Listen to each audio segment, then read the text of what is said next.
Hey, what's up guys? Joker here, and I hope you're all doing well. As you're all probably aware by now, as your sub boxes have been bombarded with launch day reviews for the 5500 XT graphics cards. This is launch day for AMD for the different variants. I was provided out one of the cards by AMD, the 4GB Sapphire Pulse 5500 XT card. So that is what we are going to be using today for our comparison. Unfortunately, I was not provided out the 8GB card, but I still think we can get a pretty good look at what this card can do anyway, and I specifically am going to be comparing it up against a previous generation Polaris GPU, and I'll explain why. It's because those cards are still so readily available, and the price is basically exactly the same as what the 5500 XT graphics cards are selling for. The 590, which I use for my comparison, is a Power Color Red Devil card, which you can still find out there for under $200, and it has 8GB of video memory, while the 5500 XT I tested has 4GB of video memory, and you could, like I said, you could find several 580 and 590 variants out there with 8 gigs of RAM, which are actually selling for cheaper even than the Sapphire Pulse card with 4GB that I'm taking a look at here today. As you can see, here's an MSI RX 580 8GB card selling for $165, whereas if you wanted to pick up the Sapphire Pulse that I'm testing, the 4GB version is $180 and currently out of stock, so you could easily go ahead and grab the MSI card for $165 and still get a game bundle, which I believe is the exact same thing that's paired up with the new 5500 cards on many e-tailers out there. So it kind of begs the question as to why, at least right now today, why you would even consider going out and picking up a 5500 XT card when AMD is basically cannibalizing itself with its previous generation Polaris cards, which has had multiple refreshes. The 590 is basically a 580, which is basically a 480. They have been refreshing that card for a few years now on Polaris, waiting for the Navi cards to come out, and I previously praised Navi with the 5700 and the 5700 XT cards, both of which were fantastic and competed very well up against NVIDIA and beating them pretty much across the board in comparatively priced cards. But unfortunately, that's not really the case. This time around, the 5500 XTs are basically competing with the 1650 and 1650 Super, and from what I've seen from some other review outlets, they're basically neck and neck, so you can kind of take your pick between those two. However, it really just makes a lot more sense to go for the previous generation Polaris cards at the end of the day, as you guys will see here in a moment with the performance numbers. Now, for my testing, I was testing inside of my main test rig with the i7-8700K at 4.8 gigahertz, along with 16 gigabytes of RAM at 3200 megahertz, and was using the latest press driver, which is now the latest Wickle driver, which anyone can grab, which is 19.12.2. You guys, if you're using an AMD card, you can grab that. It's got the new version of the Adrenaline software, which has seen a complete revamp of the software, which is actually a pretty nice and welcome upgrade to the Adrenaline software from AMD, so that was nice to see. But in terms of actual game performance, the 5500 XT card, while it is a solid card, I don't really have any specific complaints about the GPU on its own. It's a solid GPU. It has a relatively low power draw. It runs cool. It's very good at 1080p gaming performance, which is really what the 4GB and even the 8GB models are really targeting, although you can certainly find games out there that you could play at 1440p, something like Rainbow Six Siege.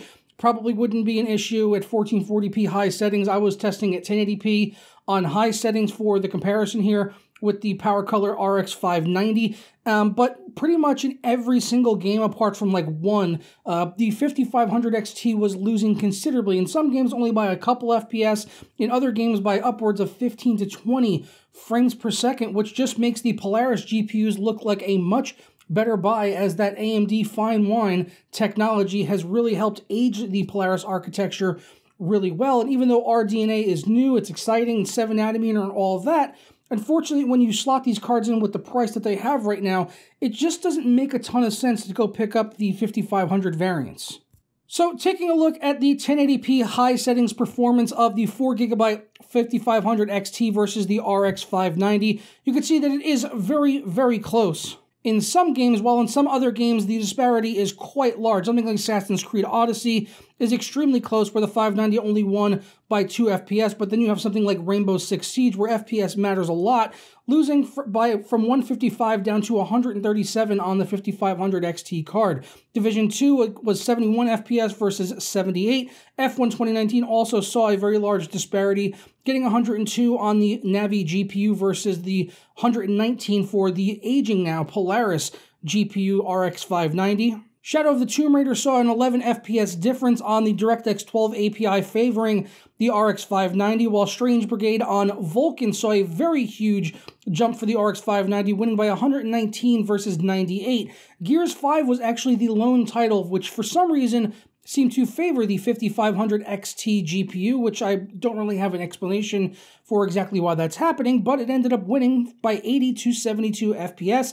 And then in Borderlands 3, we're pretty much splitting hairs there. It's kind of within the margin of error, but the RX 590 did still edge out the 5500 XT with 54 average FPS versus 52. Taking a look at the 1% lows here, you can see that the Assassin's Creed Odyssey, these numbers are basically across the board are pretty much identical to what we saw with the average FPS. We don't need to go over every single number here. Again, though, the lone title which did favor the Navi GPU was Gears of War 5. And again, I don't know exactly why that is, but for some reason that game seems to like 7 nanometer and Navi versus Polaris.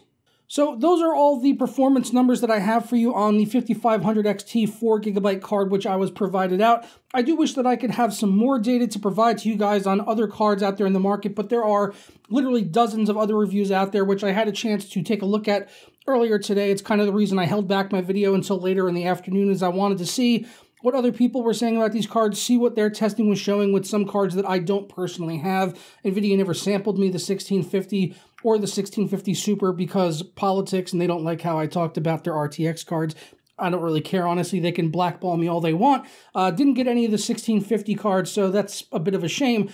But at least we had a chance to take a look at the 4GB card. Hopefully in the coming weeks, I'll also get my hands on an 8GB variant. I should be in the talks with the likes of Power Color and XFX, who I've worked with in the past to test out their custom variants of RX cards. So hopefully we'll get an 8GB 5500 XT in here to test in the coming weeks and months.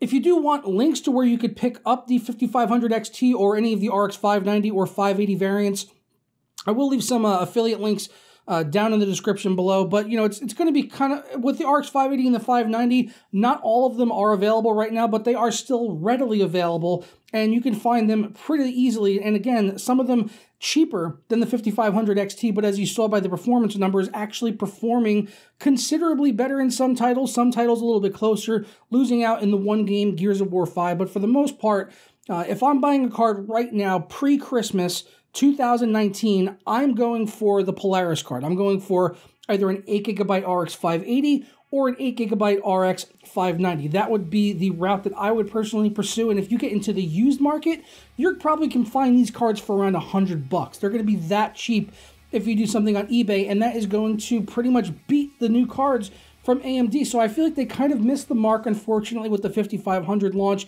I feel like, honestly, I feel like the cards that people maybe would be waiting for would be the 5600 cards, which we don't even know if and when those are going to be coming out, but those will probably be more in line with the performance that we saw on the RX 590. But sadly, I think by the time those come out, just hypothetically, if they come out, let's say February or March, I really feel like the only way that they could go is to basically tie the performance of those, and the prices would probably be higher than what we're seeing on the 5500 cards. So we're talking about the $200 to $250 range, but you can get that performance right now for sub 200 on Polaris cards. So I don't really know where AMD can go from here with a 5600 series card. The 5700 cards, rather, very pleased with those, but I feel like with the sub $200 and possibly the $200 to $250 range, once they eventually try to tackle that, I feel like it's been kind of a misstep on there, basically a swing and a miss. So I'm going to go ahead and get on out of here, guys. Unfortunately, I don't have better news for you guys on the 5500 cards,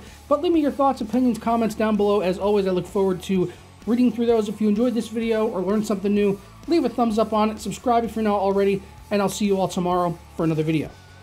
Ciao.